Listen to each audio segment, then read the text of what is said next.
পাউরুটি দিয়ে যে এমন দারুণ পিৎজা বানানো যায় সেটা না দেখলে কখনোই বিশ্বাস করতে পারবেন না। আসসালামু আলাইকুম এভরিওয়ান, প্রতিদিনের মতো আবারও আরেকটি রেসিপি নিয়ে চলে আসলাম। আর আজকের রেসিপিটা থাকছে পিৎজা রেসিপি। আজকে আমি আপনাদেরকে দারুণভাবে পাউরুটি দিয়ে পিৎজা বানিয়ে দেখাবো। প্রথমে ছোট ছোট করে কেটে নেওয়া মাংসগুলো তেলে ভেজে নেব। তার জন্য সামান্য একটু তেল দিয়ে দিলাম। তো যাই হোক, এখন আমি মাংসগুলো এপিট ওপিট করে ভেজে নেব। আর এখানে আমি এক্সট্রা কোনো পানি দেব না, মাংস থেকে যে পানি বের হবে সেটা দিয়ে আমি মাংসটা ভেজে নেব। এখন যে চামচ ব্যবহার করছি এই চামচের আধা চামচ আদা বাটা, আধা চামচ রসুন বাটা আর আদা বাটা মাংসের সাথে ভালোভাবে মিক্স করে ভেজে নেব, যেন এর কাঁচা গন্ধটা না থাকে। মাংসগুলো কিন্তু একটু লাল লাল করে ভেজে নিতে হবে। এখন দিয়ে দিচ্ছি আধা চামচ শুকনা মরিচের গুঁড়া আর আধা চামচ জিরা গুঁড়া, স্বাদ মতো লবণ। এখন দিয়ে দিব কিছুটা সয়া সস আর টমেটো সস।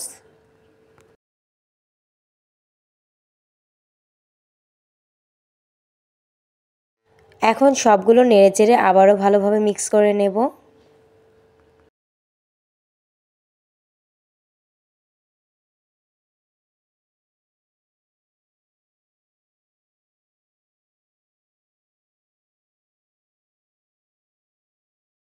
মাংসটা ভাজতে ভাজতে একটা কালার চলে এসেছে, এখন আমি নামিয়ে নেব মাংসগুলো।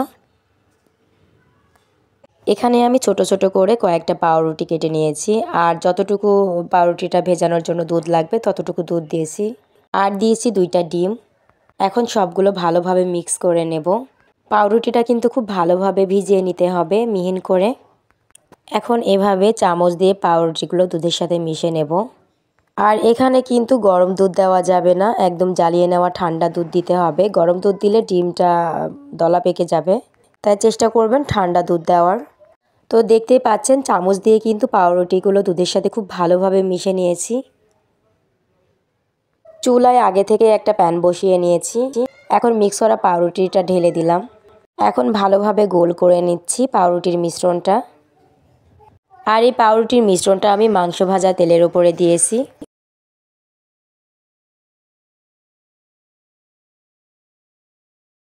এখন আমি এটাকে কিছুক্ষণ ঢেকে জ্বালিয়ে নেব। পাউরুটির এক পাশ হয়ে গিয়েছে, তো এই পাশটা একটু পুড়ে গিয়েছে, যেহেতু আমি মাংস ভাজা তেলের উপরে দিয়েছি এজন্য। তো যাই হোক, এখন আমি এর ওপরে সস দিয়ে দেব, টমেটো সস। আপনারা চাইলে এখানে পিৎজা সসও দিতে পারেন। এখন আমি চামচ দিয়ে সসটা পুরো পাউরুটির ওপরে ছড়িয়ে দেব।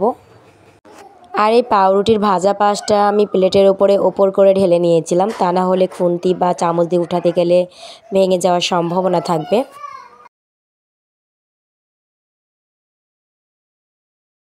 এখন আমি এর উপরে কিছু মোজারেলা চিজ ছিটিয়ে দিচ্ছি, আর চিজটা কিন্তু একটু বেশি করে দিতে হবে।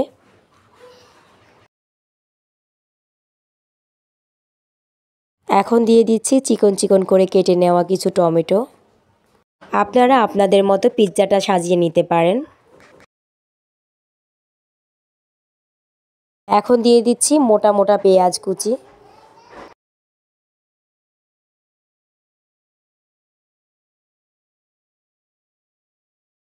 এখন দিয়ে দেব ভেজে নেওয়া চিকেন।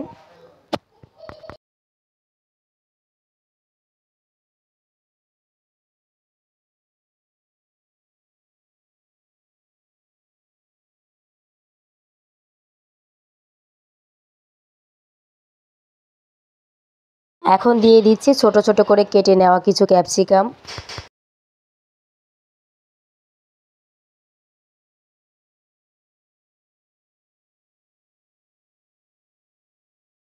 এখন ওপরে আবারও কিছু মোজারেলা চিজ ছিটিয়ে দিচ্ছি। এখন উপরে ঢাকনা দিয়ে 5 থেকে 7 মিনিট মতো কুক করে নেব। ফিরে আসলাম 5 থেকে 7 মিনিট পর। চিজগুলো কিন্তু গলে গিয়েছে আর পিৎজাটা হয়ে গিয়েছে। এখন আমি পিৎজাটাকে আবারও প্লেটের ওপর করে ঢেলে নেব। তার আগে এভাবে চারপাশে ছাড়িয়ে নিতে হবে, তা না হলে ওঠানোর সময় ভেঙে যাওয়ার সম্ভাবনা থাকবে।